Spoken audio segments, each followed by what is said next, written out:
A gente pode começar?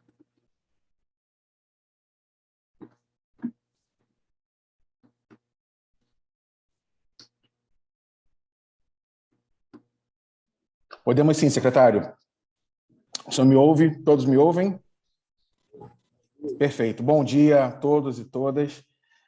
Primeiramente, agradeço aos que estão aí presentes e aos que nos acompanham na transmissão virtual desse evento.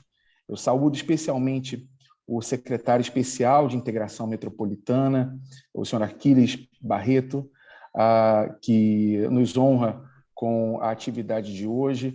Virtualmente, o nosso secretário municipal de Planejamento Urbano, o Washington Fajardo, o senhor Alain Grimaldi, que é Official Senior da ONU Habitat para o Brasil e para o Cone Sul, a senhora Lia Brum, oficial de projetos da Rede Metrópolis, e logo em breve também teremos a participação de um representante do ICLEI, que é uma organização muito próxima da Prefeitura do Rio de Janeiro, e eu saúdo o público que nos assiste pela transmissão online no YouTube da Prefeitura do Rio de Janeiro.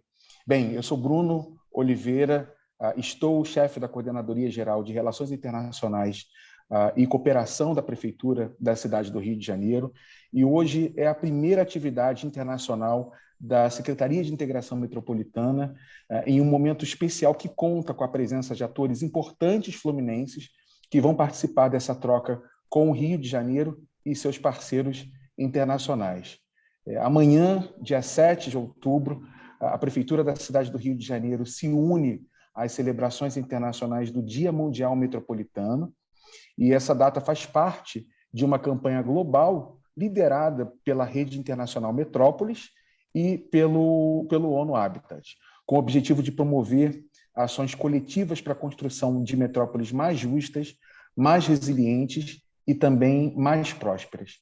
O tema que orienta essa edição do Dia Mundial Metropolitano é resiliência para todos, criando metrópoles solidárias para além da Covid-19.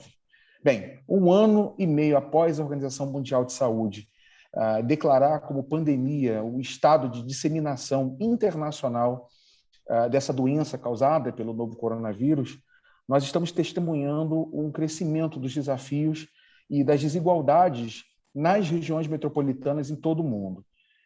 As crises que decorrem da Covid-19 mostraram de maneira muito cabal a importância de fomentar a solidariedade social e a construção de espaços metropolitanos que coloquem a necessidade das pessoas no centro da tomada das decisões, constituindo um planejamento urbano integrado que possa refletir toda a potencialidade das cidades metropolitanas, considerando, obviamente, as diversidades existentes entre as cidades. A perspectiva metropolitana é essencial para que nós consigamos atingir esses e outros objetivos internacionais, já que os desafios enfrentados na busca de um desenvolvimento sustentável e igualitário transcendem os limites dos municípios. As metrópoles hoje são agentes de extrema relevância no cenário internacional. Como nós sabemos, mais da metade da população mundial reside em cidades. No Brasil, a relevância urbana é ainda maior, já que as cidades abrigam cerca de 80% da população, e a necessidade de cooperação das regiões metropolitanas possui uma evidência especial na relação dos temas como meio ambiente, mobilidade e urbanismo. Nós também enfrentamos desafios de implementação de 2 agendas internacionais que eu vou mencionar muito rapidamente. Uma delas é a nova agenda urbana, que foi adotada na Conferência Habitat 3, e a outra é a Agenda 2030 de Desenvolvimento Sustentável, que estabelece no seu objetivo 11 que as cidades e os assentamentos humanos sejam mais inclusivos, seguros, resilientes e sustentáveis. A nova agenda urbana recomenda uma governança metropolitana inclusiva, que contemple regras jurídicas e mecanismos de financiamento que sejam confiáveis. Nas suas exposições, o secretário de Planejamento Urbano e o secretário de Integração Metropolitana vão abordar de formas mais específicas as estratégias, as políticas públicas e os projetos da cidade do Rio de Janeiro para alcançar esses objetivos relacionados à implementação local das agendas internacionais. Após a minha exposição, eu vou ter a honra de convidar o secretário especial de Integração Municipal do Rio de Janeiro, Aquiles, para chamar os demais convidados e também moderar um debate com os atores metropolitanos que nos brindam com suas presenças no Palácio da Cidade. Bem, para além do cumprimento da Agenda 2030 e da nova agenda urbana que eu mencionei agora, a Prefeitura do Rio tem o prazer de receber organizações internacionais parceiras aqui presentes para debater soluções para esses desafios metropolitanos relativos ao meio ambiente, à mobilidade e ao urbanismo. Antes de chamar o secretário Aquiles, eu gostaria de registrar meu agradecimento à equipe da Secretaria Especial de Integração Metropolitana e também à equipe da Coordenadoria Geral de Relações Internacionais, muito especialmente na figura da nossa assessora sênior, Gabriele Guimarães, que estruturou e ajudou a dar vida à atividade de hoje. Por meio dela, eu agradeço toda a equipe de Relações Internacionais. O secretário Aquiles e os demais secretários sabem que podem contar com a área internacional o tempo todo e, sem mais delongas, eu passo a palavra para o nosso secretário Aquiles para assumir a condução da atividade de hoje. Muito obrigado, pessoal. Obrigado, secretário. Eu que agradeço, Bruno Oliveira. Quero dar um bom dia a todos aqui da mesa. Em nome da Coordenadoria, a Camila Pontual, dou um bom dia especial ao Bruno, um bom dia a Alain, um bom dia a Lia.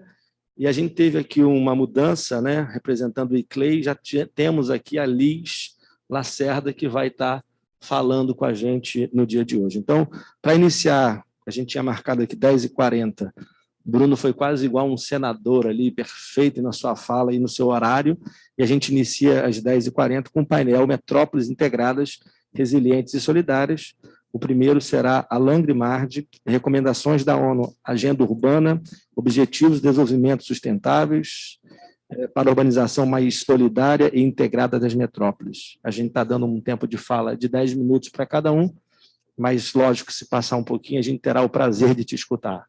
Muito obrigado, Alain, te passo a palavra. Obrigado, bom dia a todas e todos.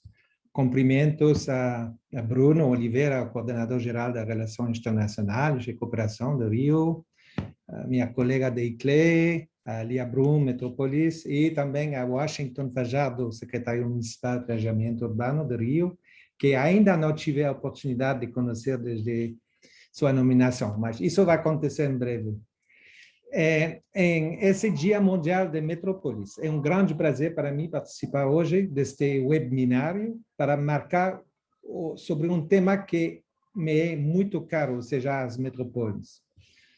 Como economista, você pode adivinhar que eu gosto muito de números. Então, deixa-me começar citando algumas delas.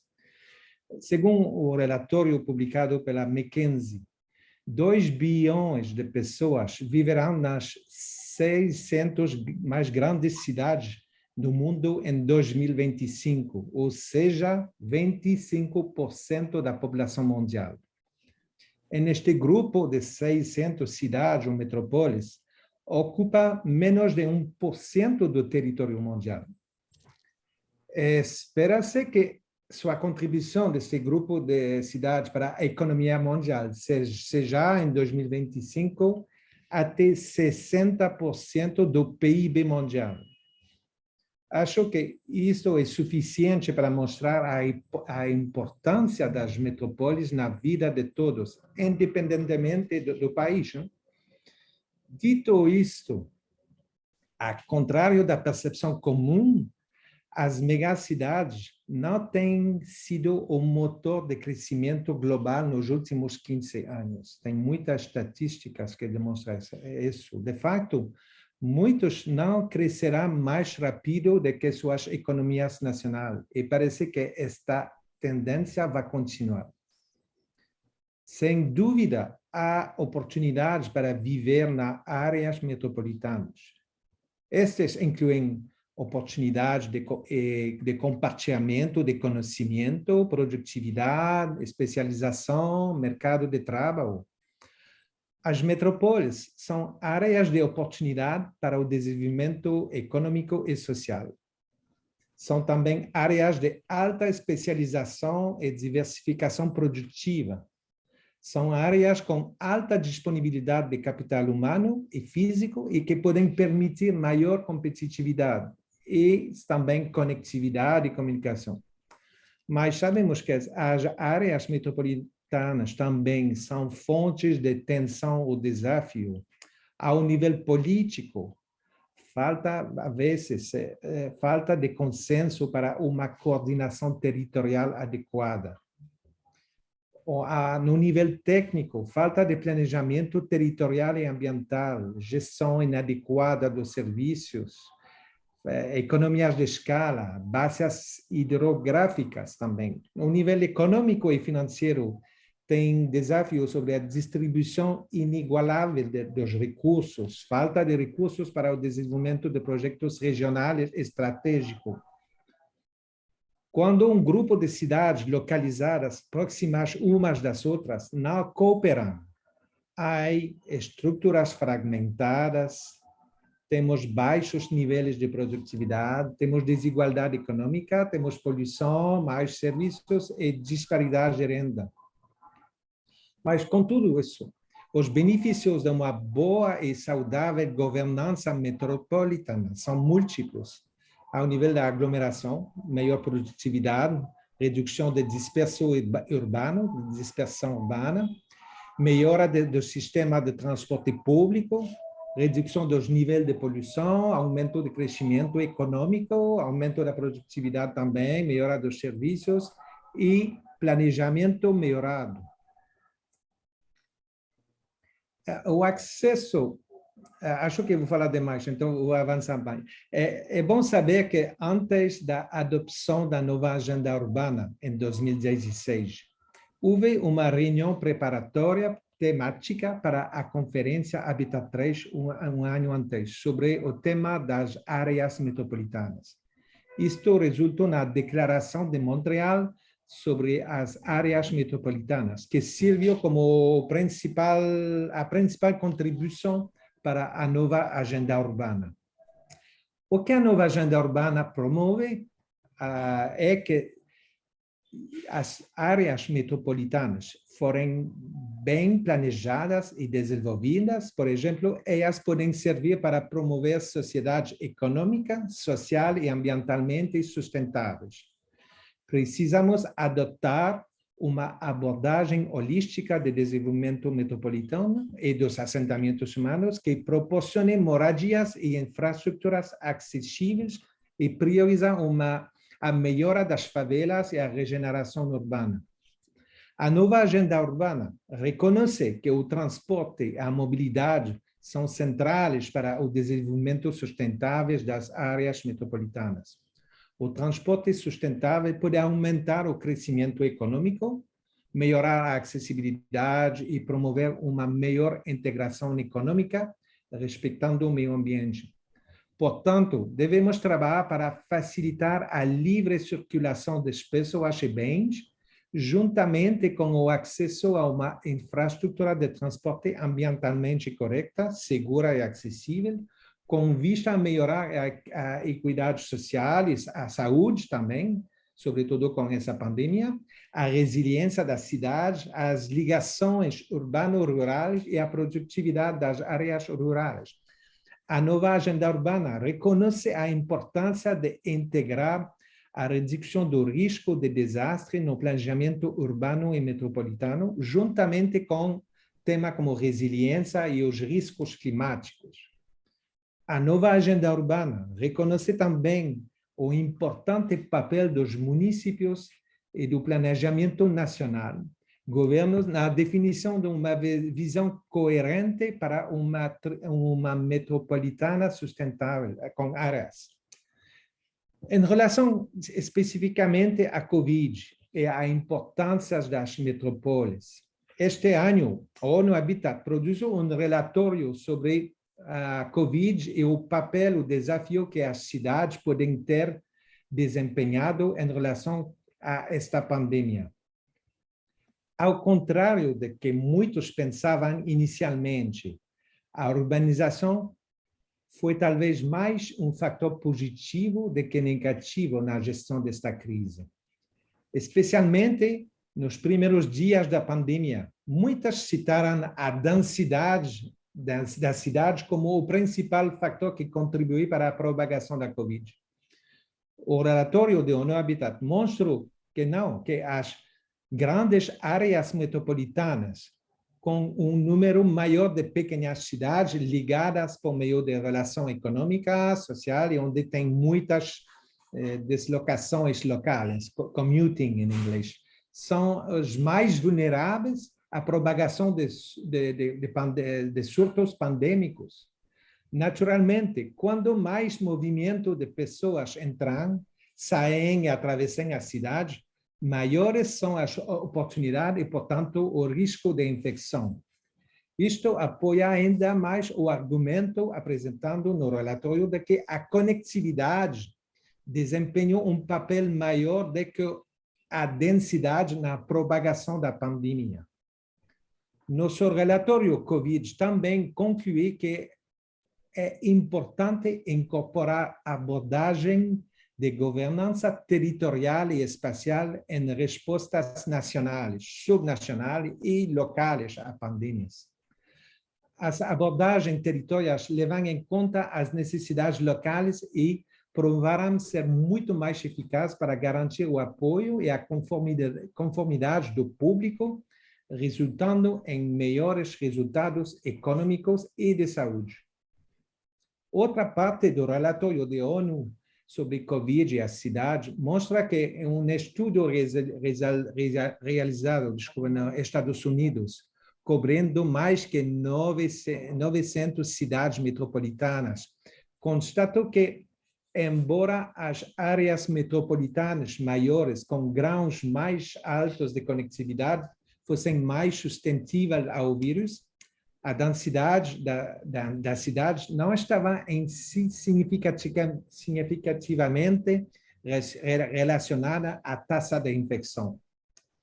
De fato, em termos de taxas reais de mortalidade relacionada ao vírus, as cidades com densidades mais altas se mostrarão significativamente melhores do que aquelas com densidades mais baixas, potencialmente como resultado de ter um atendimento de saúde local mais eficaz.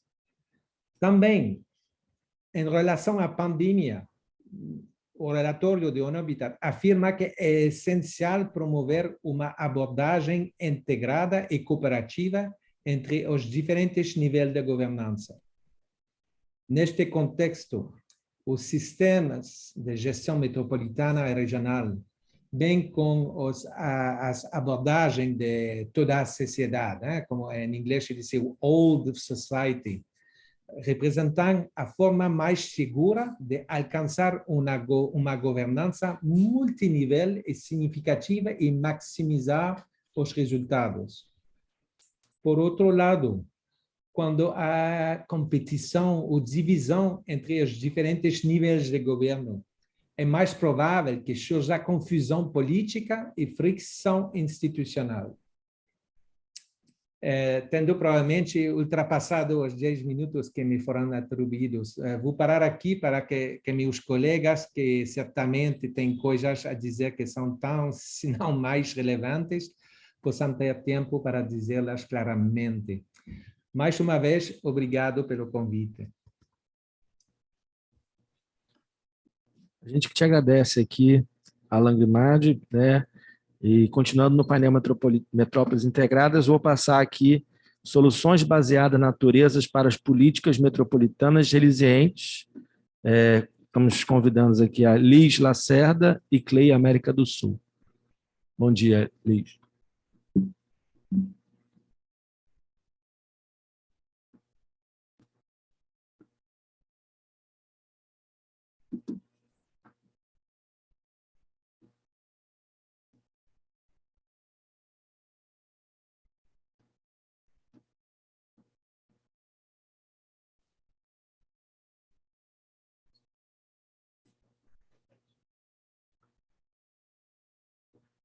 Liz, você conseguiu ouvir ou não? Conseguiu? A gente que não está conseguindo te ouvir aqui, vamos ver se a gente consegue resolver esse problema, né? A Liz, como é que vou? Agora sim. Aí.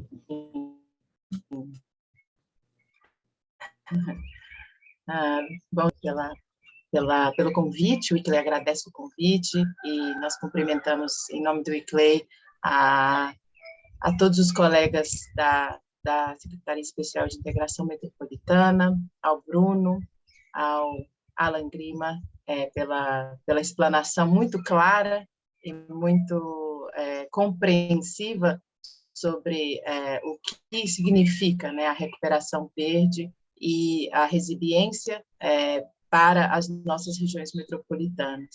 Cumprimento também, depois de um longo tempo, a Lia, que conheci quando ainda era da Agência Metropolitana de Belo Horizonte, um prazer revê-la, e, mais uma vez, esse evento marca a importância de se falar sobre adaptação e as soluções baseadas na natureza, como foi indicado aí para que o ICLEI apresentasse um pouco das nossas experiências e aquilo que tem sido feito, né, na nossa região e em regiões metropolitanas ao redor do mundo. O ICLEI é uma rede internacional, para aqueles que não conhecem, uma rede internacional que atua em todos os continentes hoje, com mais de 125 cidades, governos locais, estados e regiões metropolitanas, assessorando os municípios no seu caminho, né, na sua trajetória resiliente, circular, verde e rumo ao desenvolvimento sustentável. Para iniciar a nossa contribuição, dizer que, no contexto dessa necessária recuperação verde após a pandemia do Covid-19, as cidades dos governos locais e as regiões metropolitanas são chamadas a fortalecer a sua resiliência e projetar ações e projetos e investimentos para reduzir vulnerabilidades e lidar com riscos sistêmicos.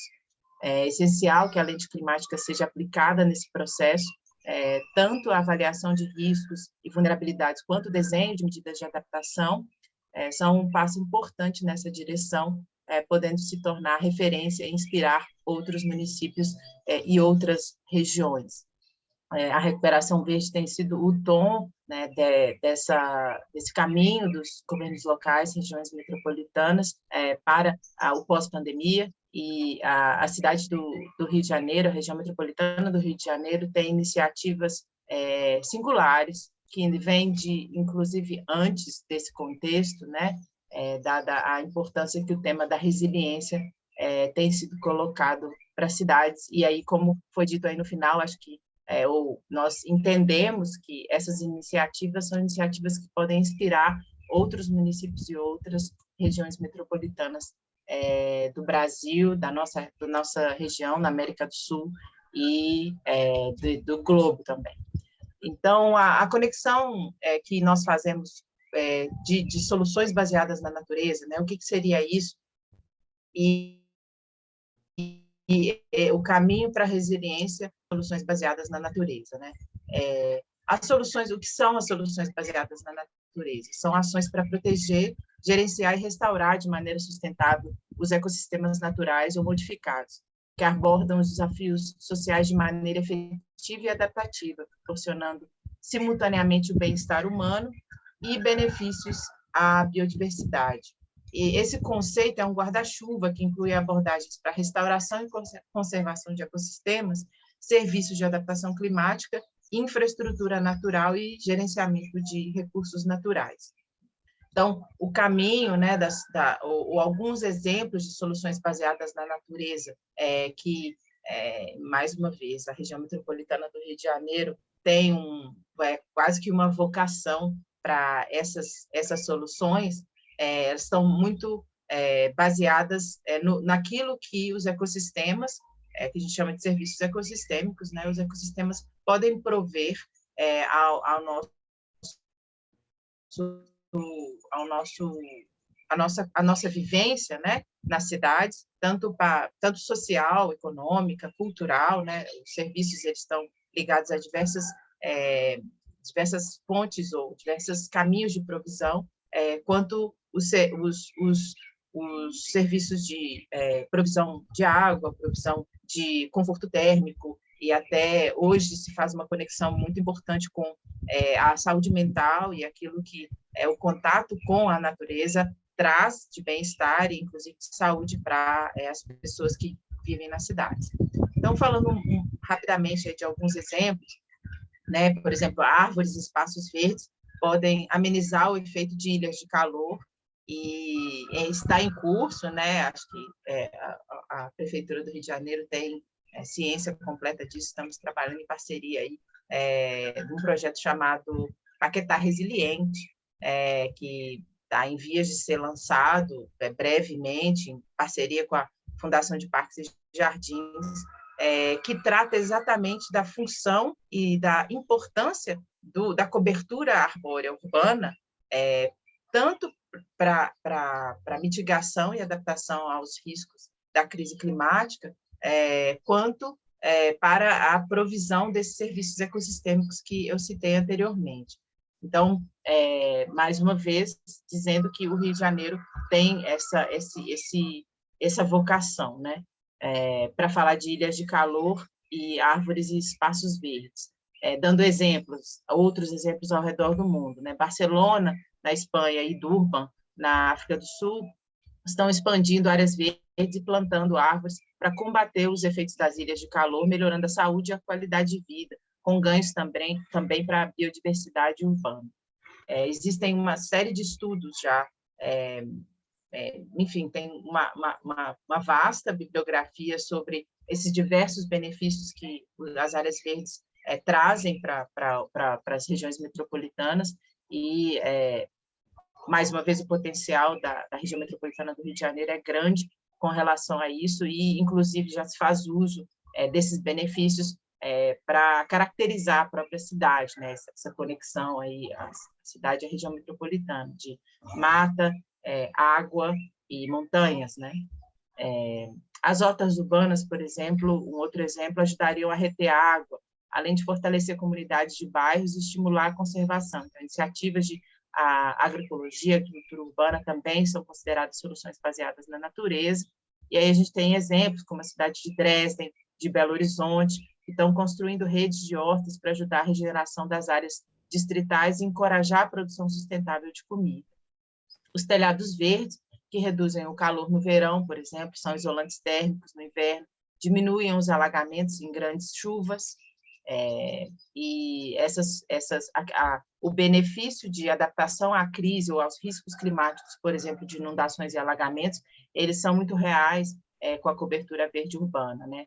E há interessados, né, não apenas no setor público, mas inclusive o setor privado, por exemplo, como as distribuidoras de energia, que têm um interesse forte em que as soluções baseadas na natureza ou a gestão da cobertura arbórea, por exemplo, seja algo muito bem feito, porque uma vez as árvores não estando na sua melhor condição, elas podem, inclusive, apresentar um risco de queda, de acidentes, né? E também de interrupção no serviço de provisão de energia. As superfícies permeáveis, né, e áreas úmidas, por exemplo, permitem o escoamento natural da chuva, prevenindo alagamentos. E aí a gente tem o exemplo da China, que tem um projeto piloto de cidades esponja, que buscam capturar, reutilizar ou absorver até 80% da água das chuvas em áreas urbanas até 2030. E, finalmente, a gente fala muito e traz isso com bastante concretude para os nossos municípios, que a proteção e a restauração dos ecossistemas naturais em áreas costeiras, e né, o Rio de Janeiro é uma área costeira, obviamente, como os manguezais. Então, a proteção dos manguezais ajuda a proteger de eventos extremos. Então, na Indonésia, por exemplo, os manguezais são utilizados para se proteger de marés de tempestade e aumento do nível do mar.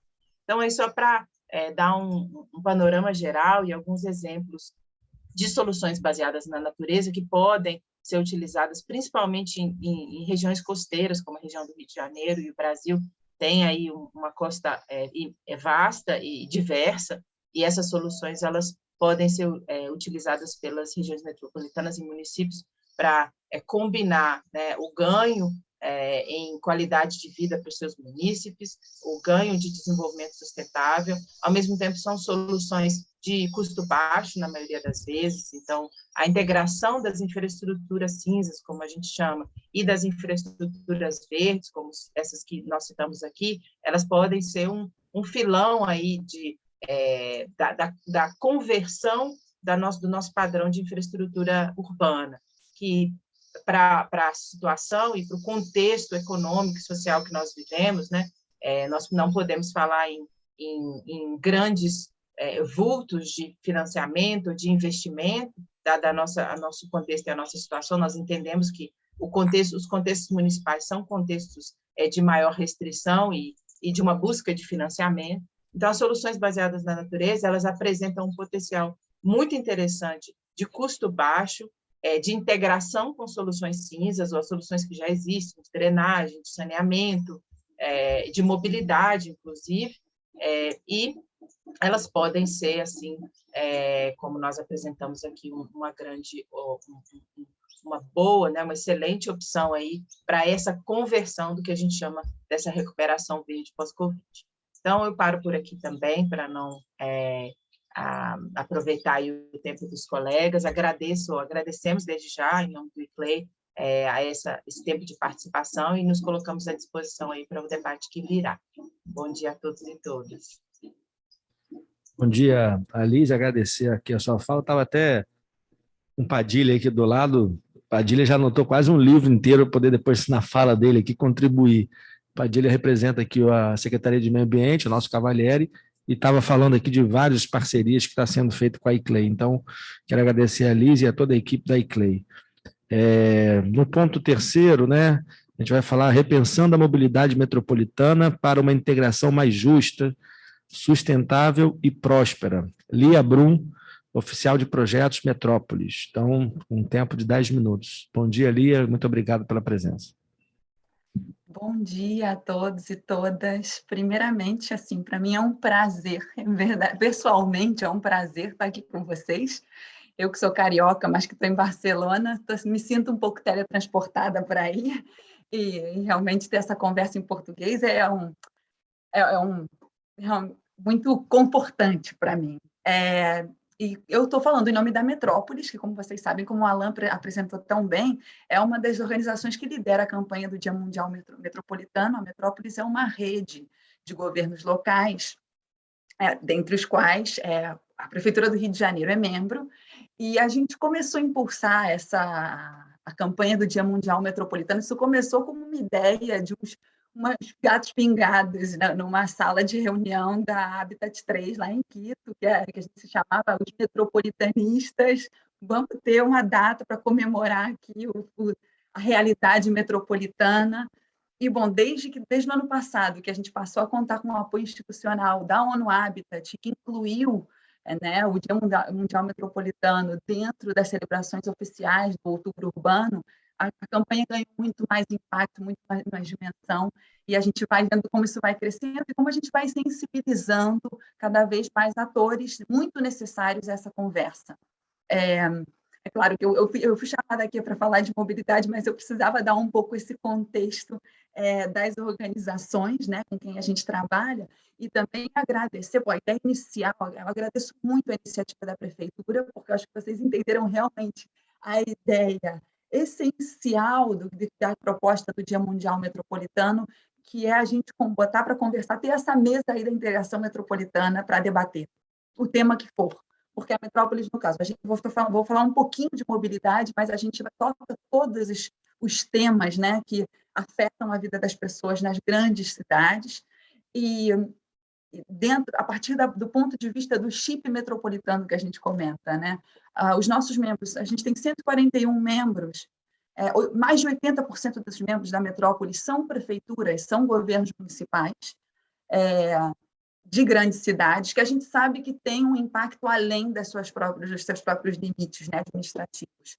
Existem alguns exemplos já no mundo de governos metropolitanos, mas não é exatamente isso, essa fórmula para a gente conseguir ter serviços públicos eficientes. Funcionam, em alguns lugares isso funciona, mas a gente precisa trabalhar com a realidade que existe, institucional que existe. Isso vem a partir do diálogo, né, da articulação que a gente está promovendo aqui, desde o internacional até o local. E aí, como é que a gente conecta isso com a mobilidade, né? Que eu acho que é o tema aqui da minha conversa.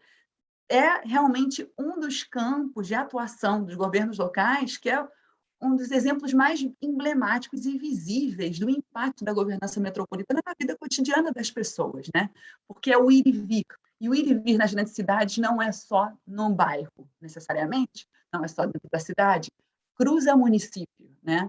Então, como é que o transporte é planejado para atender a necessidade das pessoas, né? E a qualidade de vida das pessoas? Isso é vital. E, além disso, entra uma variável aqui, que eu acho que a mobilidade é o espelho de tendências globais, né? Que não só a questão da governança, mas também o urbanismo pensado desde a perspectiva de gênero e das mudanças climáticas.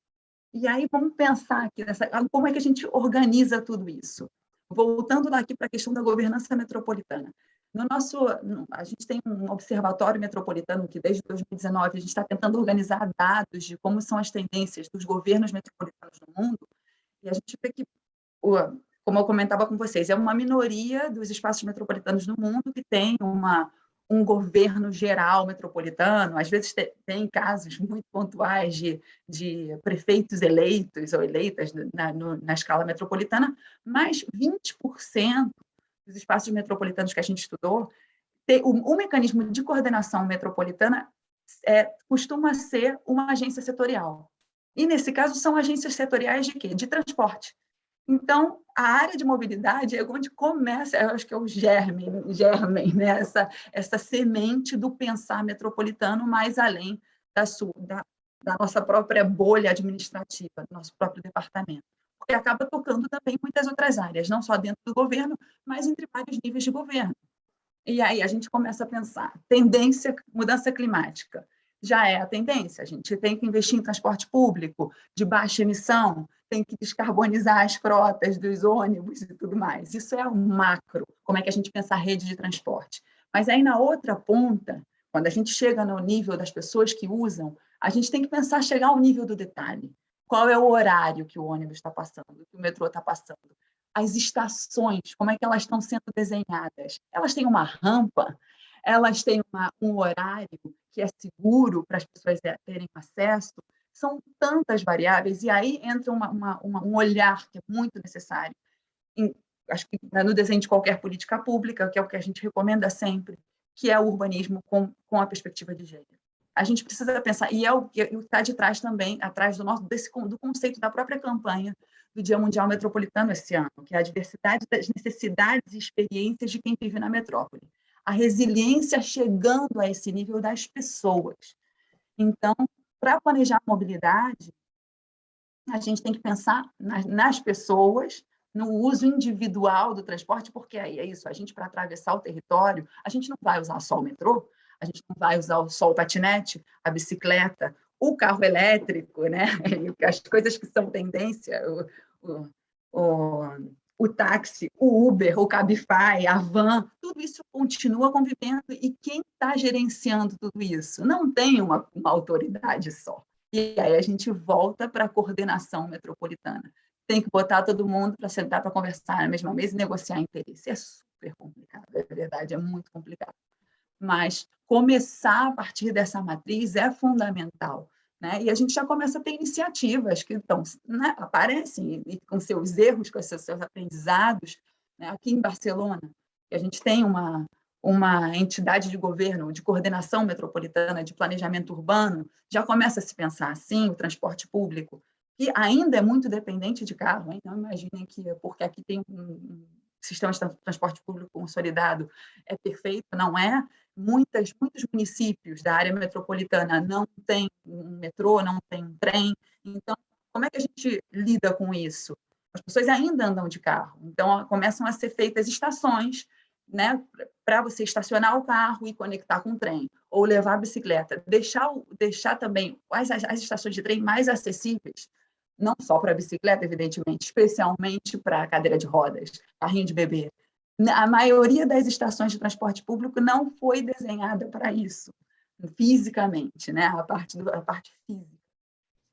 E, além disso, toda a questão do planejamento do fluxo do transporte, dos horários, né? do cronograma. Todos os deslocamentos também, tradicionalmente, no planejamento do transporte, se baseiam no deslocamento trabalho-casa, né? Casa-trabalho.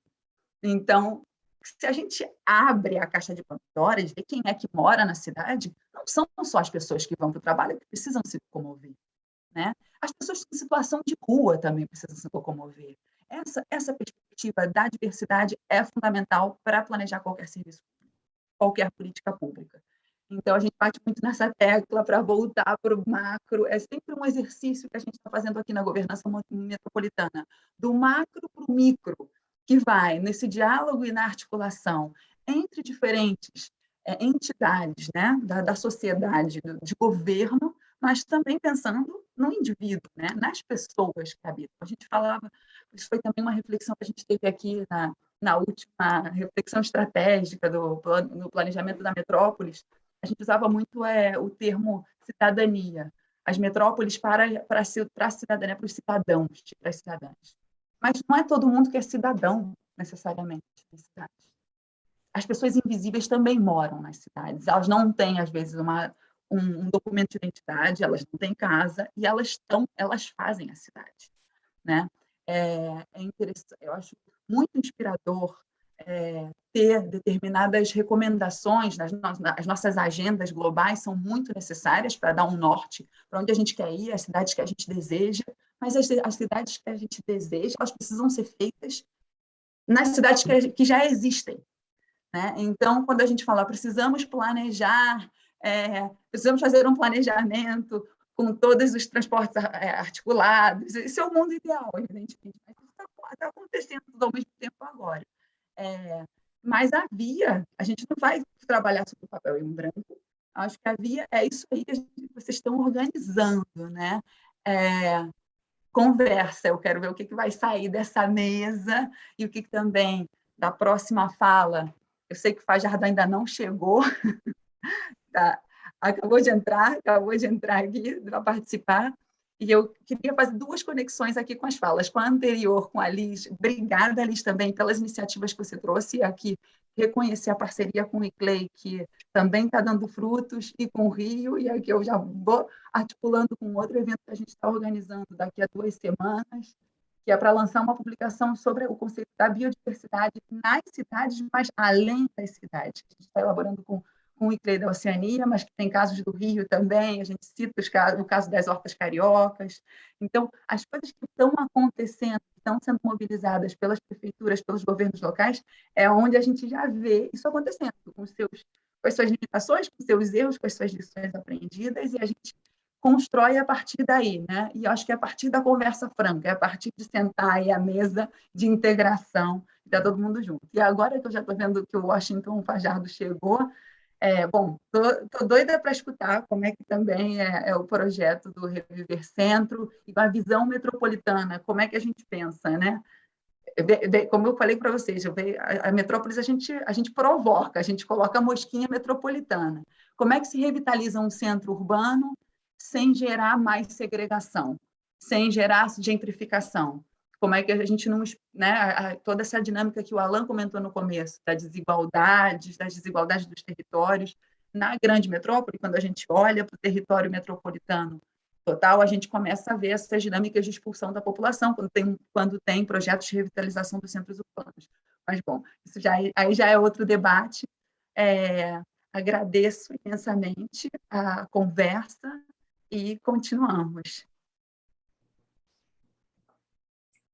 Agradeço imensamente ali a Brum.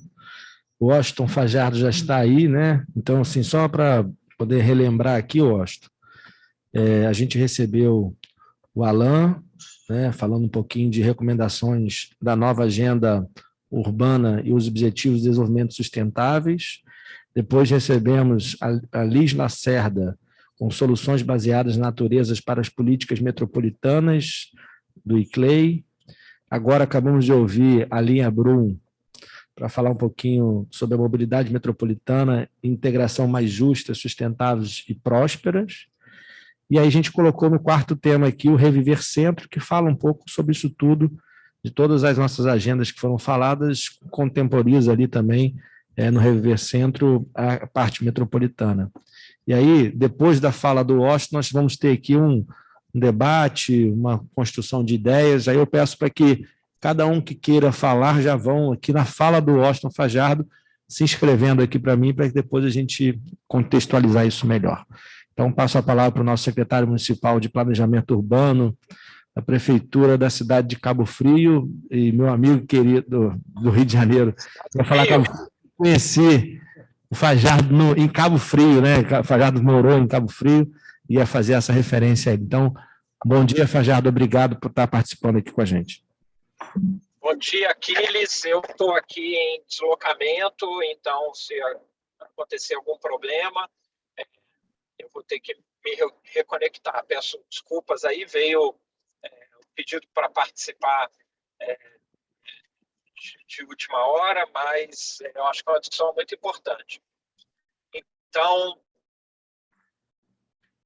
o primeiro ponto, Aquiles, e para todo mundo que está ouvindo a gente, isso tem a ver um pouco com a pandemia, que nós precisamos entender a cidade como um fenômeno da aglomeração. A experiência da humanidade ao produzir cidades foi em obter resultados pelo processo de experiência coletiva, de convivência coletiva. A cidade é um mecanismo muito eficiente para distribuir oportunidades e distribuir riqueza coletiva. Então, esse é o primeiro ponto. Entretanto, os modelos que as cidades brasileiras vêm perseguindo, ainda modelos expansionistas, uma lógica de que para produzir benefícios urbanos nós precisamos fazer que as cidades cresçam, essa lógica ela é muito danosa. Ela é danosa porque ela não é mais tão coerente com o nosso crescimento populacional e, especialmente, ela não é coerente com o nosso crescimento econômico.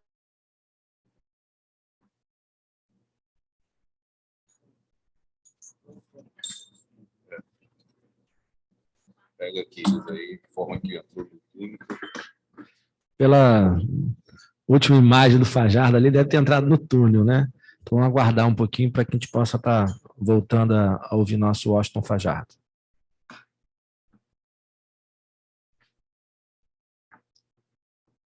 Já temos aqui inscritos o Lucas Padilha, né, o Marcos Marins, Arildo, Alberto Zafran, Guilherme Fonseca. Se mais alguém desejar falar também, agradecer a presença do Danilo Funk, né? E se alguém mais quiser, Camila, alguém também representando, a gente fica aqui disponível a fazer esse nosso debate.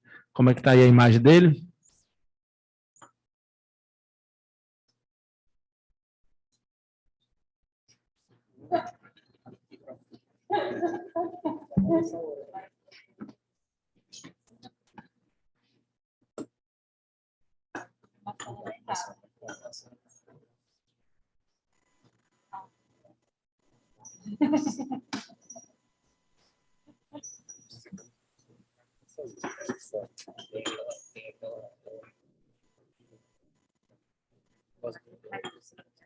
Não está voltando, né? Eu acho que... Está entrando agora.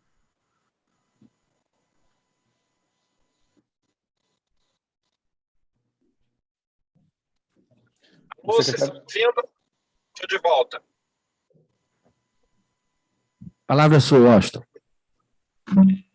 Eu não sei até que ponto vocês me perderam. Eu estava, então, comentando que sobre a necessidade de aprendermos a crescer para dentro. Isso parece muito simples, mas quando nós olhamos, inclusive para o Estatuto das Cidades, que é um marco regulatório fundamental para as cidades brasileiras, nós ainda temos instrumentos que são direcionados para sempre pegar natureza e produzir cidade, mas existem poucos ainda instrumentos para que possamos aprender a monitorar a vitalidade da cidade e implementar, então, um crescimento dentro das manchas urbanas consolidadas.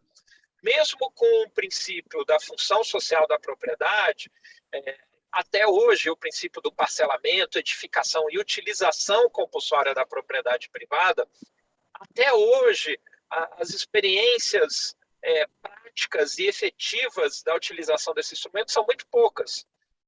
E é algo, por exemplo, que no atual plano diretor do Rio de Janeiro nós estamos trabalhando para que possa, de fato, ser efetivo. Então, a capacidade, por exemplo, de induzir ao retrofit, a reocupação de imóveis, ainda existe um buraco em termos de marcos regulatórios, de arcabouço jurídico, para que a gente possa, para que as cidades possam induzir mais para o reaproveitamento. Tá? Então, existe uma questão de fundo que é que eu chamo até que é uma ideia estética. Então, tem uma ideia estética no Brasil que ainda coloca o princípio da expansão em detrimento do princípio do reaproveitamento. Especialmente no tema das políticas habitacionais, nós observamos isso com muita clareza. Ainda pensamos política habitacional no Brasil como necessariamente a construção de conjuntos habitacionais nas áreas distantes da cidade. Esse modelo expansionista, ele produz, então, um impacto no acesso a oportunidades públicas e privadas. População que ocupa as áreas de expansão urbana tem pior acesso, a mobilidade é pior, a oferta de serviços públicos é pior, a presença do Estado é mais frouxa. Então, eu estou fazendo essa longa introdução para entender que o Reviver Centro ele não é somente um projeto específico para o Rio, mas ele é a materialização de um conceito urbanístico que precisamos que passe a ser predominante no Brasil inteiro. Então, o Reviver Centro ele procurou olhar muito para mecanismos efetivos para permitir e criar essa reocupação, esse repovoamento da área central. A segunda região administrativa, que tem 5,72 km² e apenas pouco mais de 41 mil pessoas residentes, é uma das menores densidades demográficas da cidade. Em compensação, esse território, que é o centro histórico e também o centro de negócios, ele tem uma oferta excelente de acesso ao transporte público, ele tem os melhores espaços públicos da cidade, ele tem uma oferta educacional, oferta de saúde, inclusive oferta cultural, algo que qualquer sociedade leva muito tempo para produzir, grandes bibliotecas, grandes teatros. Isso tudo tem na área central da cidade, entretanto não tem gente. Isso tem conexão direta com o modelo econômico de desenvolvimento das cidades brasileiras, do modelo do desenvolvimento do Rio, mas o que eu chamo a atenção é que não é somente um fenômeno local, isso é um fenômeno que acontece em praticamente todas as cidades brasileiras, que é ainda o fenômeno da expansão. E, como eu disse antes, que tem alicerce em arcabouço jurídico. Então, nós precisamos começar a repensar de uma maneira coletiva o que significa esse processo de reocupação das áreas centrais. Então, eu sempre observo que quando a gente faz a discussão da reocupação das áreas centrais, aparece muito tema, por exemplo, da gentrificação. Mas nós não colocamos na mesma categoria de preocupação o fenômeno da ocupação de áreas a 2 horas de distância dos empregos. Ao passo que essa região da segunda RA é a maior concentração de empregos da região metropolitana. Então, a segunda RA não é somente um problema do Rio, é um problema da metrópole fluminense. Porque, eu sempre cito isso, já falei isso para o Aquiles, um restaurante que fecha no centro do Rio, muito provavelmente a equipe de cozinha mora na Zona Oeste ou mora na Baixada. Então, nós precisamos aumentar a nossa compreensão sobre a cidade como um sistema e evitar essas palavras imobilizantes. Então, gentrificação é uma palavra que ela entra na sala e ela imobiliza todo mundo.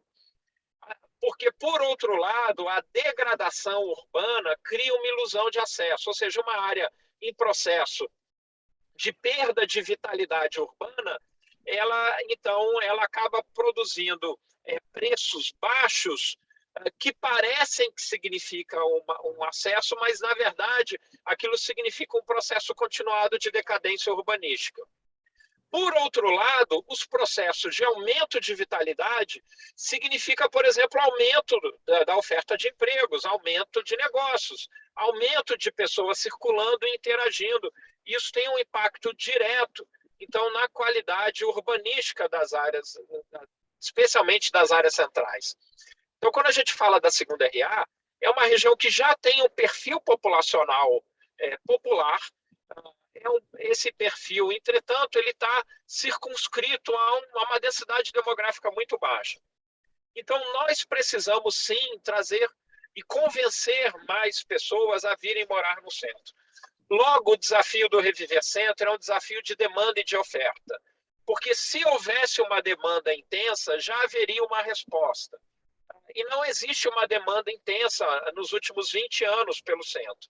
Logo, a gente precisa ir pelo lado da oferta, para que esse lado da oferta, ou seja, tem que ter uma produção residencial na segunda RA, que possa, então, atrair população.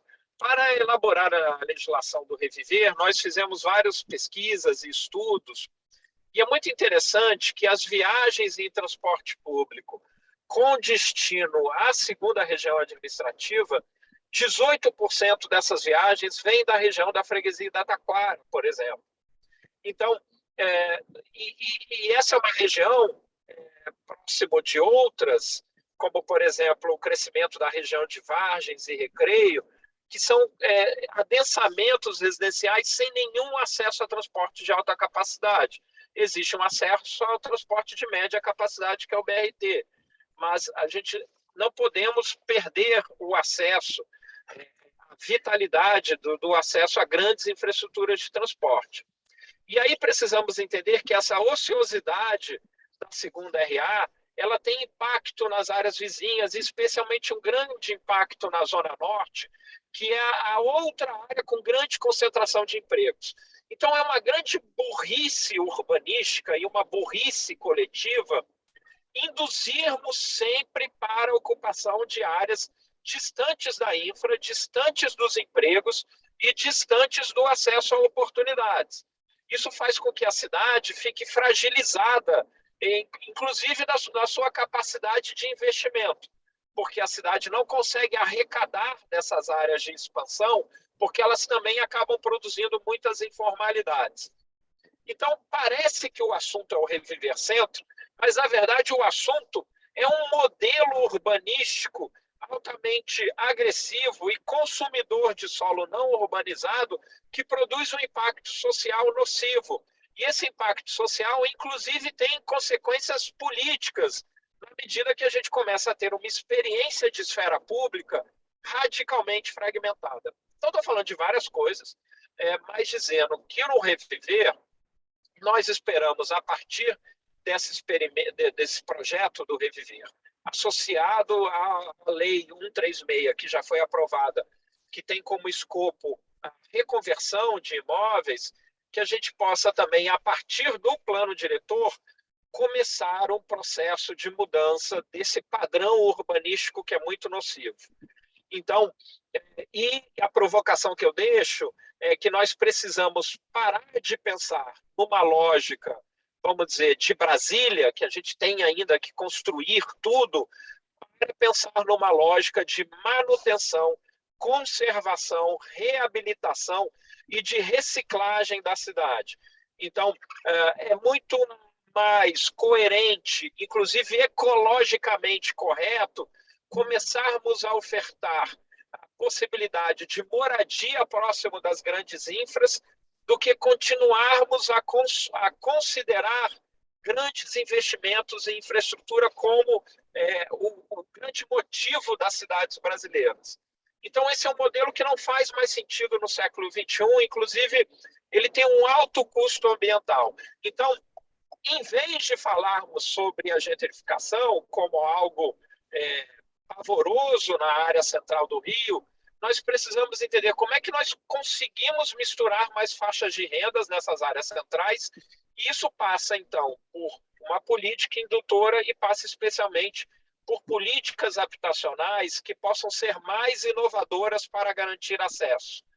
Enquanto a política habitacional for dominante, for a política da construção e do subsídio farto à moradia em áreas distantes, nós continuamos a incorrer no erro de produzir uma cidade insustentável, uma cidade que está sempre num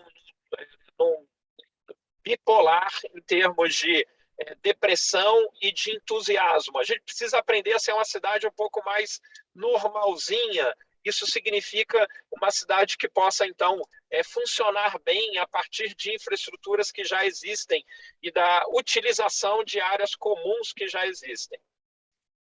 Essa é a mensagem que eu queria passar, Aquiles, que me parece que é a mensagem fundamental do ponto de vista de pensamento urbanístico e que precisa ter, naturalmente, consequência prática. Não pode ser só um pensamento, eu não sou acadêmico, estou um pouco teórico, mas eu preciso trazer essa ideia desse modelo, que é um modelo que a gente vê pelo mundo, mas que é um modelo que chega no Brasil e a gente não considera. Porque no Brasil, o modelo que nós achamos ainda interessante é esse modelo Brasília. Temos que expandir, temos que construir. Precisamos, então, fazer aceleração do crescimento, precisamos fazer um investimento numa infra, e quando, por outro lado, nós abandonamos as infraestruturas que nós já temos. Bacana, Washington Fajardo, agradecer a sua participação, e agradecendo a participação de Washington Fajardo, agradeço a participação de todos os outros. Dando início aqui à nossa roda de debates, aqui da mesa já temos alguns inscritos. Vou só mudar o roteiro, porque eu adoro mudar um pouco o roteiro. A gente tem aqui uma pergunta que veio das pessoas que estão assistindo a gente. Eu gostaria de fazer essa pergunta e pedir para Marco Marins, pegando ele de surpresa, poder respondê-lo. A pergunta é da Maria Eduarda Costa dos Santos, né? É estudante da Cefet. Cidades que têm grande parte de sua receita gerada pelo turismo e cultura, como o Rio, sofreram muito com a Covid-19, principalmente em termos de retomada dos espaços onde eram desenvolvidas atividades culturais e turísticas. A reestruturação do tecido urbano para implantar indústrias criativas que apresentam uma adaptabilidade frente às limitações pela Covid poderia ser uma possível solução a longo prazo para construir uma metrópole mais solidária e integrada a nível nacional e internacional. Já alguns dos nossos participantes ali não estão mais online, então passar a palavra aqui para Marcos Marins, que representa a Secretaria de Integração. Nessa área cultural, ele tem uma expertise nisso, então passo a palavra para Marcos. Bom dia a todos. Aquiles, qual é o nome da internauta? Maria Eduarda. Maria Eduarda, muito boa pergunta. Maria Eduarda, representando o Cefet. Bom, acho que está totalmente alinhado com o posicionamento do secretário Fajardo, quando a gente fala do desenvolvimento da recuperação dos centros urbanos, né, a partir de uma lógica diferenciada. Então, na mesma lógica em que a gente ocupar os centros urbanos, possibilitando uma moradia integrada, multifacetada, a gente também pode auxiliar no desenvolvimento industrial, econômico, comercial dos bens, produtos e serviços dos centros urbanos, pela lógica da economia criativa. A economia criativa no Brasil gera mais de 140 bilhões de reais por ano. Com a situação do Covid-19, apesar da economia criativa, né, pensando audiovisual, pensando outros setores de produtos e serviços, foi sim afetada, mas a economia criativa ela tem um diferencial de resiliência. E aí, Aquiles, é muito importante, né, esse debate, o próprio tema do dia de hoje, quando se fala de resiliência. A economia criativa ela é resiliente no sentido de desenvolvimento e manter o mercado. Né? R$1 investido em economia criativa, tem estudos que multiplicam em 3, 4 reais. né? E a economia criativa ela gera empregos, ela é sustentável, ela consegue ter uma ocupação territorial menor com uma produtividade muito maior. Quando a gente fala de audiovisual, quando a gente fala de games, quando a gente fala de design, de moda, dos produtos e serviços como mídia, tecnologia, inovação. E nesse sentido, e aí é necessário parabenizar também aqueles, né, a participação do prefeito Eduardo Paes nesse contexto da cidade do Rio de Janeiro.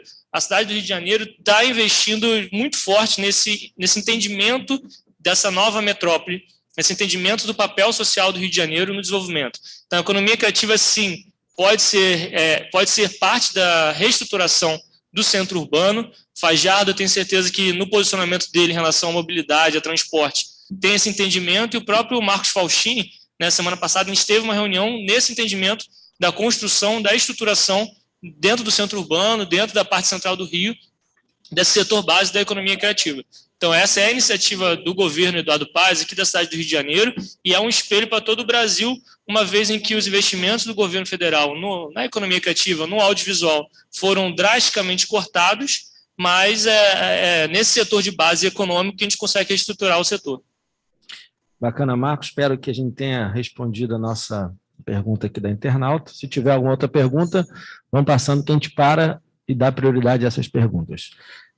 Vamos começar o debate aqui. Temos o primeiro inscrito, o Alberto Zafran, mas eu gostaria de passar antes a palavra para o nosso querido amigo Bruno Oliveira, nosso coordenador. Se hoje estamos aqui todos é porque Bruno pensou nessa nossa agenda e estamos aqui organizando esse dia tão especial para a gente. Então, Bruno, antes do debate, e você fique à vontade a todo e qualquer momento do debate, parar e ter direito de fala aqui da melhor maneira possível. Então, passo a palavra para o Bruno Oliveira. Perfeito, secretário. Muito rapidamente, sei que, enfim, estamos avançados no horário e há interesse de fala de todos aí presentes, mas eu não podia deixar de mencionar a fala provocadora do secretário Fajardo, e que eu admiro muito porque a provocação nos faz sair da zona de conforto, nos faz pensar fora da caixa. E mencionando a fala provocadora dele, eu só queria pontuar que existe um olhar internacional atento à metrópole sob as diversas perspectivas. Como o senhor viu, todos puderam ver, existem projetos das redes, das agências, das instituições internacionais que veem a cidade ao mesmo tempo que enxergam o entorno da cidade.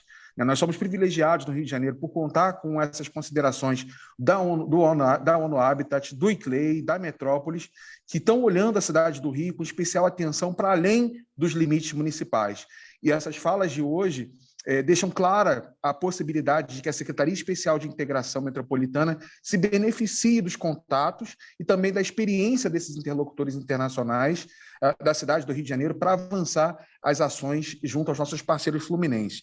Só essa menção que eu gostaria de falar, né, que a área internacional e os nossos parceiros internacionais podem ser muito úteis e importantes nesses contatos e nessas falas agora que vão ser seguidas pelos nossos interlocutores do Estado do Rio de Janeiro, que são nossos interlocutores parceiros fluminenses.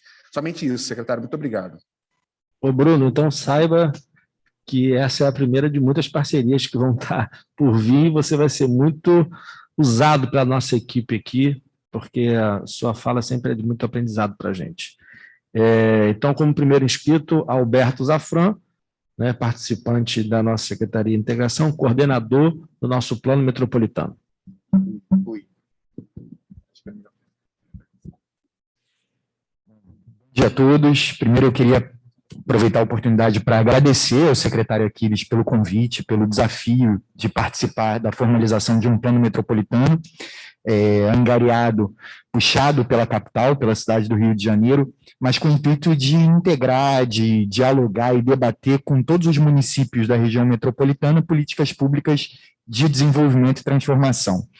E aproveitando também essa oportunidade, parabenizar o prefeito Eduardo Paes pela iniciativa vanguardista, revolucionária de avocar para a cidade do Rio de Janeiro essa discussão, esse debate metropolitano, entendendo que não são os limites cartográficos estabelecidos pelas fronteiras que vão definir o alcance de políticas públicas, mas sim o perfil do habitante da região metropolitana no estado do Rio de Janeiro e todas as particularidades que nos envolvem como uma grande sociedade fluminense. Bom, a Secretaria ela já tem atuado nesse sentido. de provocar essas discussões, de debater política habitacional, como foi mencionado anteriormente, que estimule justamente a criação de novas centralidades, né? O secretário Fajardo muito bem colocou a importância da gente adensar a população em locais que têm oferta de serviço público de qualidade, e eu acho que a secretaria ela parte justamente desse pressuposto, de tentar estimular essas centralidades dispersas pela região metropolitana. Importante também, secretário, trazer o debate de uma legislação uníssone para todos os municípios da região metropolitana, em que se possa debater planejamento urbano de forma macro, não só dentro dos seus municípios. Esse é mais um ponto que a secretaria tem abordado também de forma muito bem sucedida.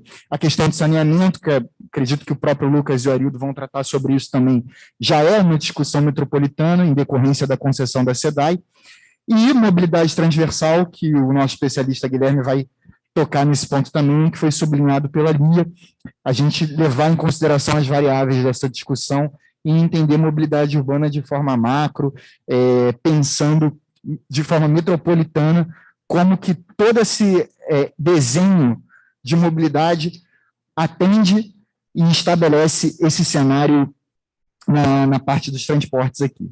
Então, esse diálogo direto e permanente com o poder público estadual, com os municípios da região metropolitana, com a sociedade civil organizada, está sendo capitaneado pela secretaria, e é como a gente pretende tocar as discussões a partir daqui, de forma democrática e participativa. Enfim, fico muito feliz de participar dessa discussão.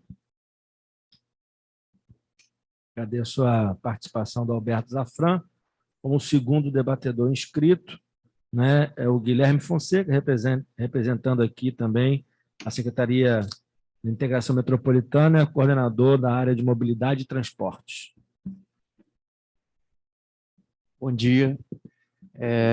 Eu gostaria de ressaltar, dentro da fala do Alain, da Liz, da Lia, e principalmente do Washington Fajardo, em relação ao Reviver Centro, que o Reviver Centro ele deveria até chamar Reviver Metrópole, porque ele é um projeto emblemático, estratégico, e que certamente evidenciará para todo o país e até para o mundo, considerando o evento, a discussão que a gente trata hoje aqui sobre cidades internacionais, e o Rio é uma capital internacional, coloca o governo Eduardo Paes na linha de frente. Talvez o Reviver Centro seja atualmente no país o mais estratégico e importante programa, considerando as metrópoles brasileiras. E é muito importante, e eu chamo a atenção, destaco aqui na fala dos participantes, a questão da mobilidade, ela foi mencionada em várias falas, e é importante destacar que dos 3 maiores fluxos casa-trabalho do país, considerando as dezenas de regiões metropolitanas, dos 3 maiores, os 2 estão no Rio, na metrópole fluminense, na metrópole do Rio de Janeiro. E, dado a importância da mobilidade, considerando os aspectos do meio ambiente, da questão de poluição, questão de habitação, questão até econômica, é importante lembrar o perfil da população. Hoje, a gente tem um percentual da população que tem mobilidade reduzida, a gente tem um percentual da população, o processo de envelhecimento da população brasileira é um fato concreto que precisa ser considerado no planejamento urbano, e a integração das políticas públicas, considerando o foco da Secretaria de Integração Metropolitana, como o Alberto bem destacou, é uma iniciativa louvável da gestão Eduardo Paes em tratar desse tema. É muito importante porque você otimiza políticas públicas, você amplia os resultados e reduz gasto, porque quando você faz esse alinhamento de políticas públicas, você consegue obter resultados mais concretos. Então, eu encerro, para não prolongar muito, qualquer coisa eu retorno. Só fui pegar meu papel aqui, não mandei cortar nada não, cara, entendeu? Quero agradecer, Guilherme, eu até fiz uma postagem agora, tirando a foto de vocês quatro, né, agradecendo aqui a Secretaria de Integração Metropolitana, os eixos importantes estão aqui e toda a nossa equipe. Depois a gente faz aqui o agradecimento geral. Nós estamos recebendo aqui um representante da Secretaria do Meio Ambiente, nosso amigo Eduardo Cavalieri, e dentro da inspeção também é o nosso amigo Padilha. Então, eu queria passar a palavra a você e, se puder, eu dei 2 minutos de fala, mas para você está aberto o seu microfone. Aquiles, muito obrigado pelo convite. É um prazer enorme estar aqui representando o secretário Eduardo Cavalieri. Também queria cumprimentar o Bruno, a Camila e todos aqui presentes, além, é claro, dos nossos amigos Alain, a Lia e também a Liz. O ICLEI é um parceiro grande da Secretaria de Meio Ambiente e que nos ajuda a olhar para além do Rio de Janeiro, essa cidade que é generosa com todo o Brasil e olha para o mundo. E constrói desde 92, pelo menos, um legado para a governança global, não só do meio ambiente, mas da sustentabilidade. A ideia de que cidades com problemas podem liderar. Eu acho que o Rio de Janeiro tem essa visão e o prefeito Eduardo Paes será, como em 2022, como foi em 2012, um líder do assunto, né? O prefeito Eduardo Paes foi presidente do C40, tem um olhar metropolitano, foi a pessoa que abriu as portas para que as grandes cidades chinesas entrassem na maior rede global de megacidades. E por que é importante falar disso? Eu acho que, além do debate ambiental tradicional, a discussão sobre arborização, reflorestamento, saneamento, serviços ecossistêmicos, como foi lembrado, é importante a gente falar da resiliência urbana. O Centro de Operações do Rio, o COR, ele também é um centro de resiliência. Eu acho que é um legado do prefeito Eduardo Paes de que a gente precisa olhar para grandes eventos, mas também para eventos extremos. E as mudanças climáticas são uma realidade que vai alterar a vida metropolitana, não só a vida municipal. A gente tem de São Gonçalo a Campo Grande desafios parecidos, inclusive, se a gente olhar para os mapas do IPP, Instituto Pereira Passos, que em parceria com a NASA, aí mais uma inovação do prefeito Eduardo Paes, olha para a elevação do nível do mar, ilhas de calor. Então, a cidade do Rio de Janeiro ela representa, internacionalmente e nacionalmente, uma visão generosa de metrópole, ainda que com todos os desafios que a gente reconheça que existem. Vou dar alguns exemplos aqui, né, de por que esse é um assunto importante. 70% dos gases de efeito estufa são emitidos em cidades. Nas 25 megacidades do mundo, incluindo aí o Rio de Janeiro, a região metropolitana, são 52% dos gases emitidos em todo o mundo. Então, as cidades têm uma grande responsabilidade, mas não são as vilãs.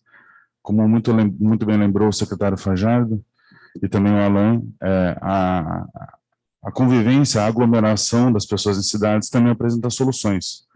O Rio de Janeiro, por exemplo, sempre teve um arco agrícola importante na região de Nova Gurgel, no norte, ali na Zona Norte, que está sendo reconstruído agora com o secretário Eduardo Cavalieri, com o prefeito Eduardo Paes, com a criação da maior horta urbana do mundo, ao largo do Parque Madureira, que também é um legado de intervenção urbana que cria acesso ao meio ambiente. Então, a nossa gestão atual, a gestão do secretário Cavalieri, do prefeito Eduardo Paes, tem essa visão de que, além da defesa dura do meio ambiente, é importante a gente criar o acesso e olhar para a restauração. Então, a gente também já anunciou a criação, a construção, a gente diz, de 4 grandes florestas, consolidando todo um arco verde importante do corredor Jericinó-Mendanha, que vai deixar para a cidade o melhor momento do seu programa de reflorestamento de todos os tempos. Então, essa visão ousada para grandes projetos, ela já é reconhecida internacionalmente e ela pode ser muito beneficiada pela integração metropolitana. E eu acho que aqui hoje a gente tem um símbolo, Aquiles, de que para integrar para fora a gente pode integrar primeiro por dentro. Eu acho que a presença aqui das relações internacionais com a integração metropolitana e outras secretarias mostra que o prefeito Eduardo Paes tem visão nacional, presença internacional e, com certeza, generosidade metropolitana. Eu acho que os projetos que a gente está construindo têm essa visão, né? A gente vai organizar Rio Mais 30 no que vem, Rio Mais 30 cidades, com esse olhar metropolitano, olhar para as cidades, e pensar em 2022, no Brasil, qual que é a cidade que a gente vai querer para 2050, quando o nosso plano de desenvolvimento sustentável e ação climática diz que a gente vai encontrar um cenário de neutralidade. Então, acho que a gente tem os instrumentos, né? No dia 5 de junho, o secretário Cavalieri anunciou a regulamentação do Fórum de Governança Climática do Rio de Janeiro, que vai ser inovador em nível mundial para incluir a sociedade civil. A gente também lançou, em tempo recorde, o Plano de Desenvolvimento Sustentável e Ação Climática, que foi construído pelos funcionários da prefeitura, no momento difícil que foi a gestão passada, e a gente conseguiu empacotar e aumentar a ousadia, a ambição, e esclarecer ainda mais as metas de ação climática do Plano de Desenvolvimento Sustentável, e também uma outra frente de ação, ali já de junho, foi o anúncio da Rio Mais 30 cidades. A governança, a agenda e o evento, que em junho foram colocadas, avançam e mostram um caminho possível para as cidades brasileiras.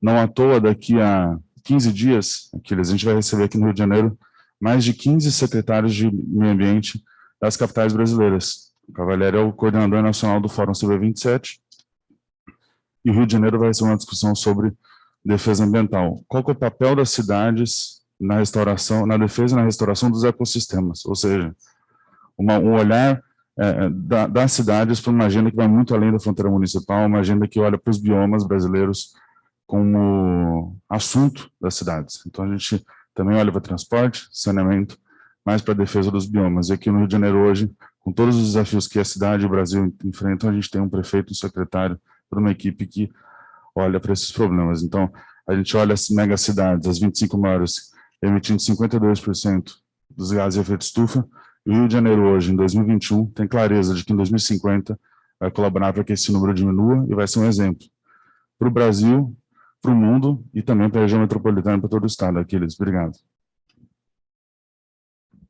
Eu que te agradeço a participação e a fala contributiva. Já na próxima fala, o Arildo Mendes, também representando aqui o meio ambiente da Secretaria de Integração Metropolitana. Então, faz essa linha da área de coordenação nessa lá.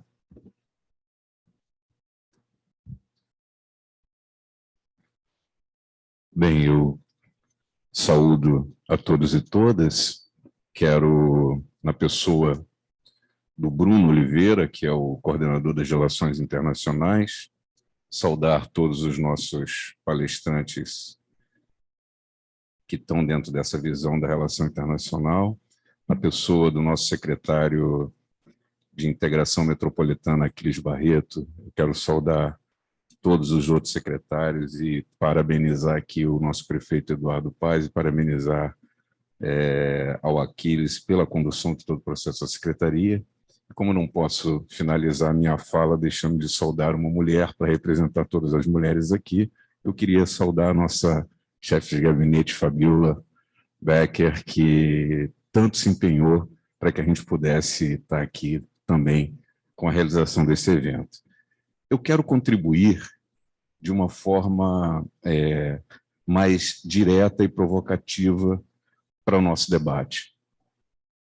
Hoje, nós temos muitas coisas que foram apresentadas aqui, importantes para a integração da metrópolis, e eu não vou repeti-las, mas quero chamá-los à atenção para a necessidade de trabalharmos o desenvolvimento humano sustentável, porque muitas vezes nós nos perdemos no meio dos conceitos, e eu queria provocar o conceito desenvolvimento humano sustentável como forma transversal em todas as pautas que nós estaremos trabalhando. E aí, provocar a meditação sobre os eixos ecologicamente correto, socialmente justo, educacionalmente diversificado e economicamente viável. Que a gente possa estar pensando toda a nossa questão da metrópole, toda a questão da transversalidade dessas pautas em cima desses eixos. Para finalizar, já que a gente é provocativo também, a gente pensar a questão da Baía de Guanabara, com a despoluição, tema muito em pauta com essa questão da SEDAI, né, e da nossa metrópole, que a gente possa pensar quem vive da Baía de Guanabara. Onde estão os nossos pescadores? Onde estão os catadores de caranguejos? Onde estão os que vivem do turismo da nossa Baía? Que a gente possa pensar na despoluição da Baía como uma visão de desenvolvimento humano sustentável. E aí, eu finalizo meus 2 minutos respeitando com carinho aqui toda a nossa fala e com essa provocação, parabenizando ao prefeito Eduardo Paes pela iniciativa da implantação da Secretaria de Desenvolvimento de Integração Metropolitana, ao Aquiles pelo maravilhoso trabalho que está fazendo e a oportunidade que eu estou tendo de poder contribuir com todo esse projeto. Muito obrigado. Bacana. Agradeço, Arildo, e passo aqui a palavra para o último inscrito do debate, né? Marco Marins. Voltei. Bom, obrigado pela palavra. Inicialmente também agradecer e parabenizar todo o trabalho que você tem feito à frente da Secretaria, a Fabíola, o prefeito Eduardo Paes, e também foi incrível a fala do Fajardo, acho que encaixa muito com todo o nosso debate, com a visão de metrópole que se tem, né, e do Rio de Janeiro como uma cidade que é protagonista e é referência não só para o Brasil, como também para o mundo inteiro.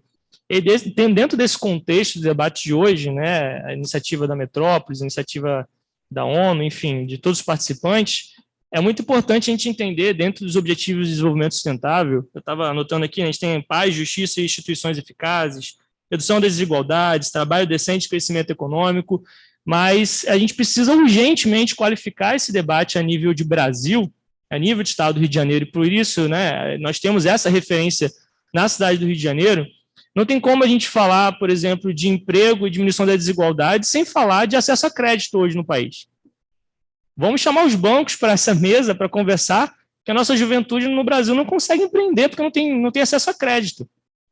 Como é que a gente vai debater o processo educacional do país? Hoje a gente está lutando para o jovem entrar na universidade, chega na universidade e encontra uma defasagem educacional absurda, que a gente precisa também debater nesses fóruns, nessas instâncias, como que a gente pode qualificar o nosso modelo educacional.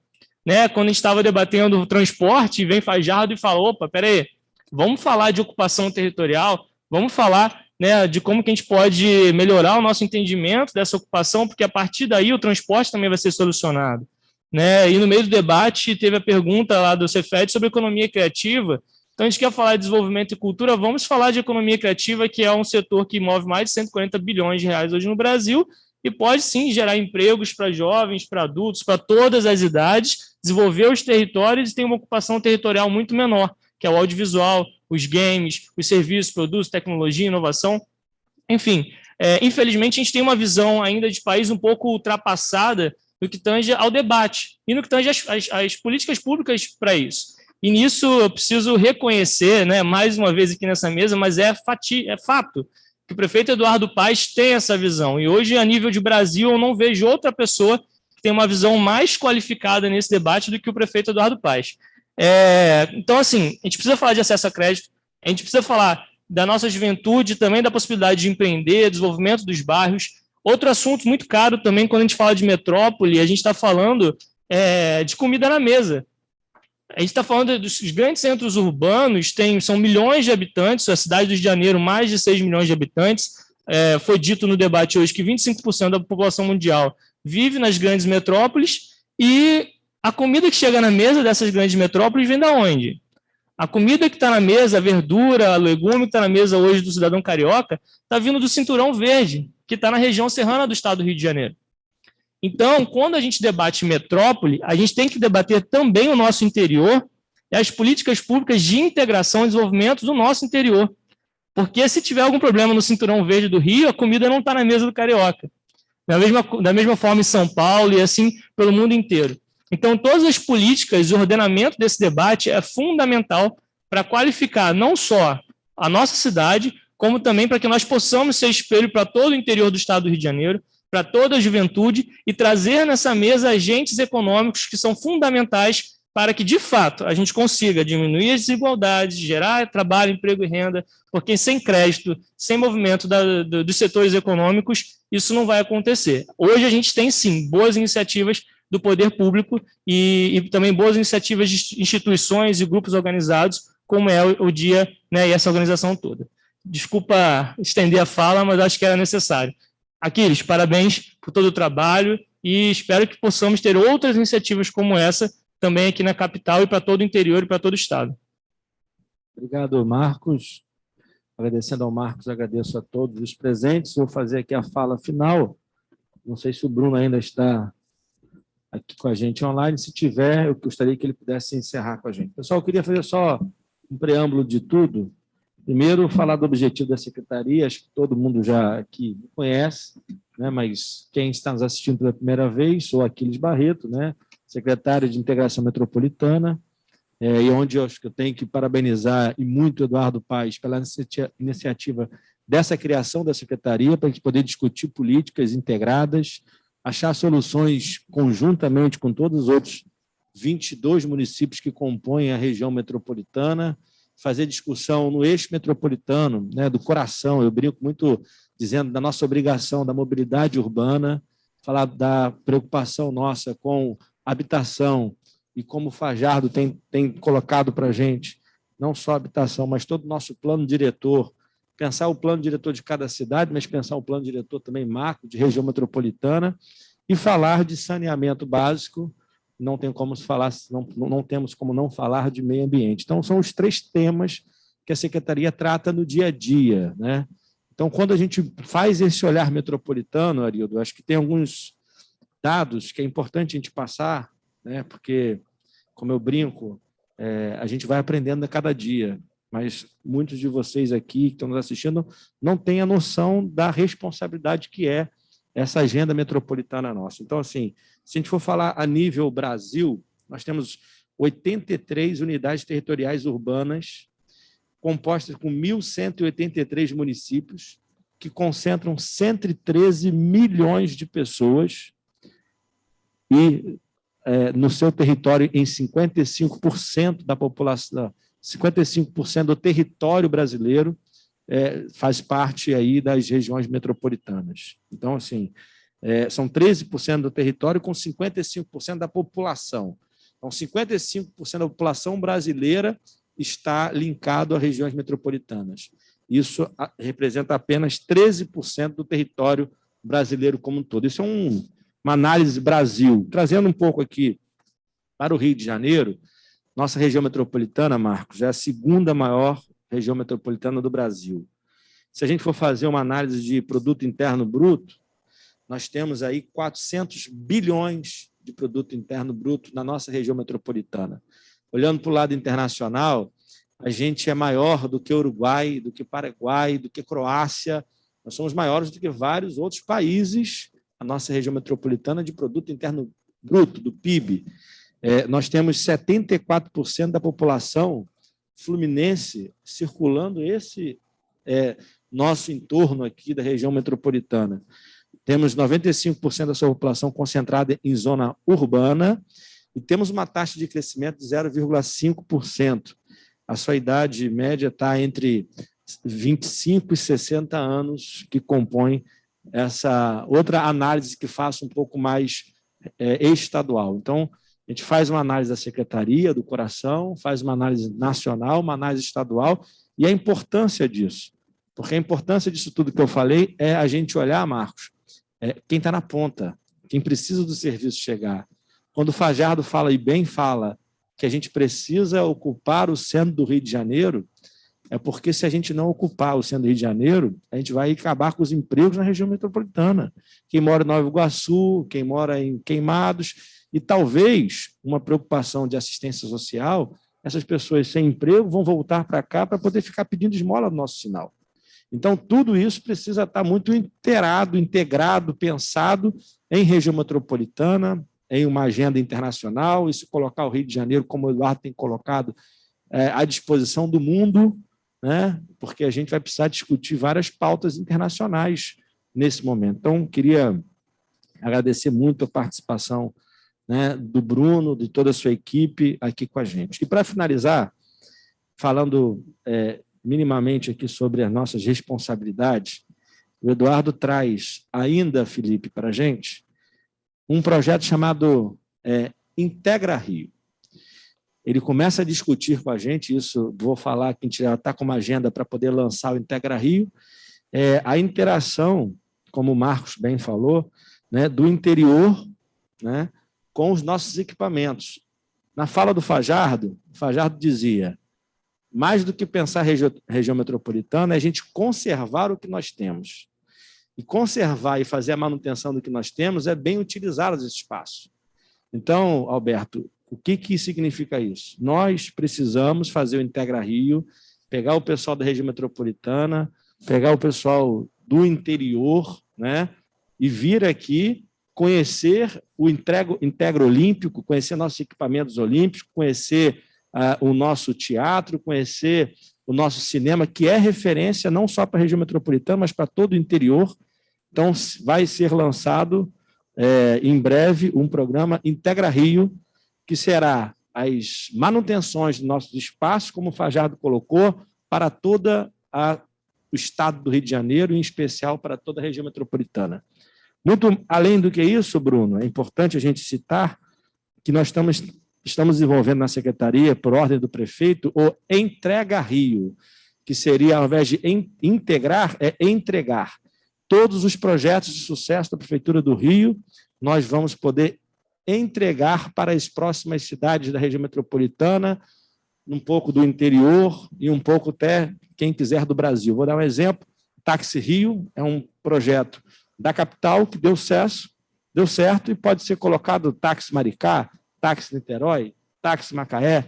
Então, vão ser linkados 120 projetos de case de sucesso da cidade do Rio de Janeiro para que a gente possa implementar também na região metropolitana e interior. Vou colocar um parênteses importante.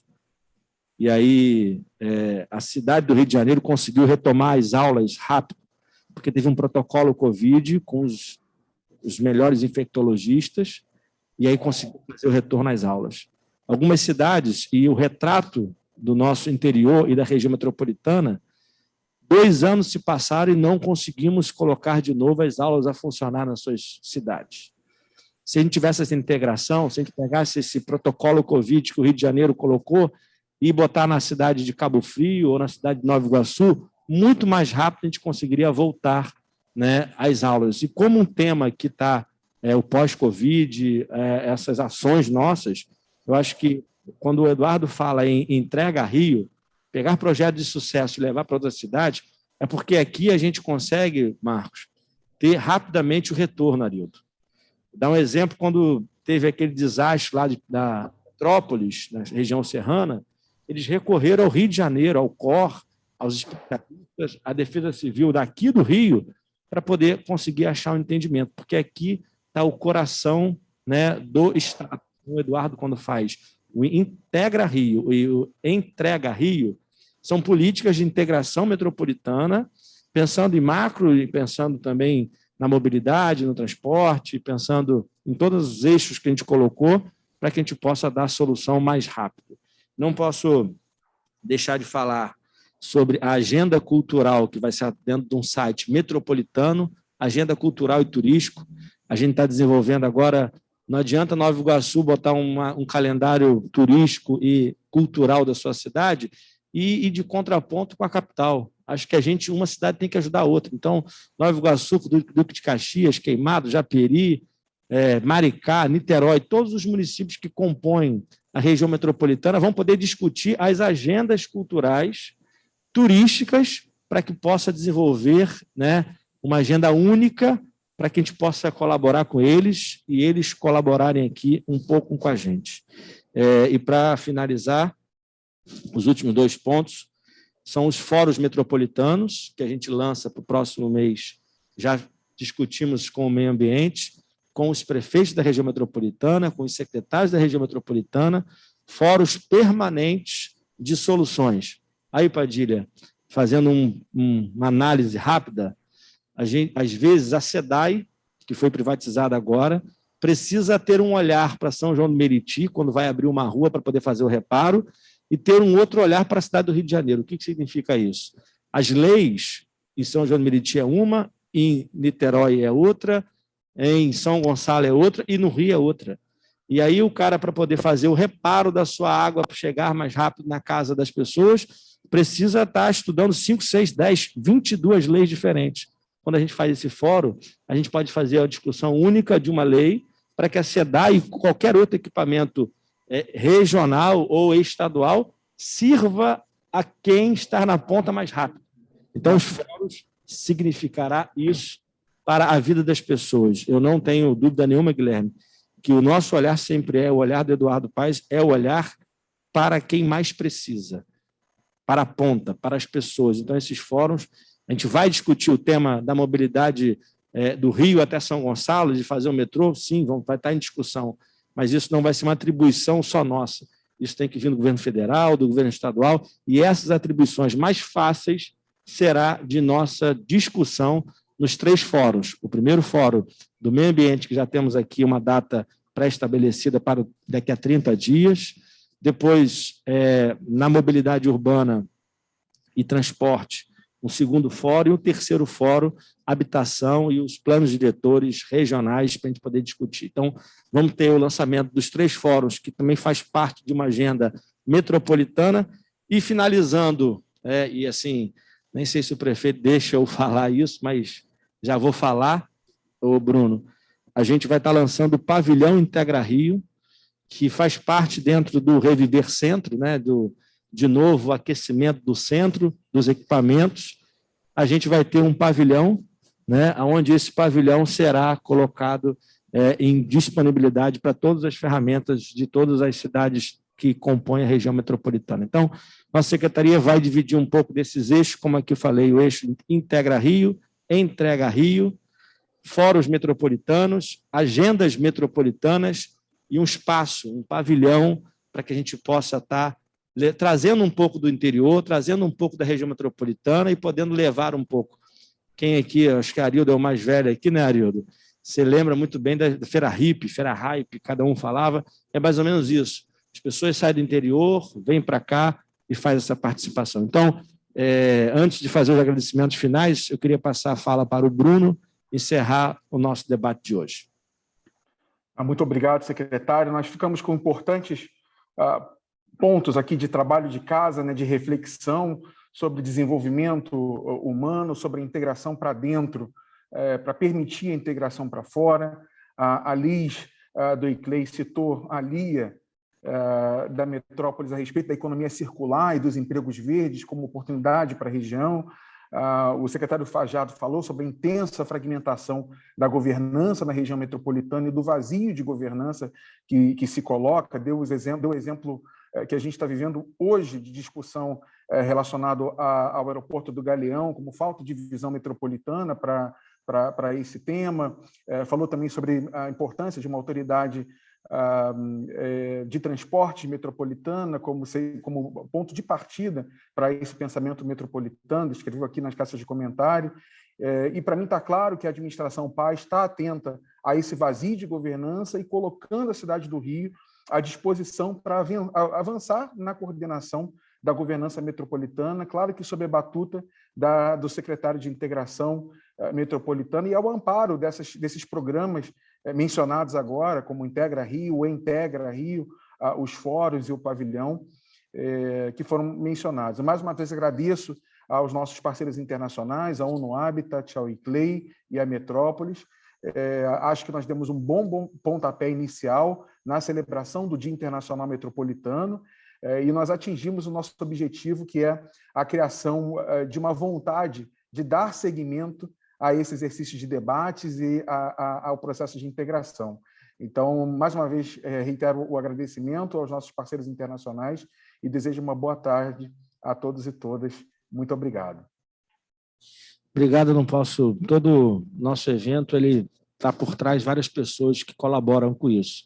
A gente tem um horário aqui para terminar entre 12h e 25h, a gente está dentro do horário, então quero agradecer em especial ao Bruno Oliveira, coordenador-geral de Relações Internacionais, o Alain Grimaldi, a Liz Lacerda, a Lia Brum, ao Washington Fajardo, dentro dos debatedores Alberto, Guilherme, Lucas Padilha, Arildo e Marco Marins, que puderam dar uma contribuição aqui com a gente. Quero agradecer toda a equipe de Relações Internacionais, aí falar o nome da Gabi, da Carol, da Camila, por ter colaborado e ajudado com a gente, toda a equipe do Cerimonial do Palácio, a Claudinha e o Paulinho, toda a equipe técnica de fotógrafos, cinegrafistas, a equipe do IPLAN, todo mundo que pôde ajudar a organizar esse evento, A equipe da Secretaria Especial de Integração Metropolitana, em nome da Fabíola, agradeço a todos aqui presentes.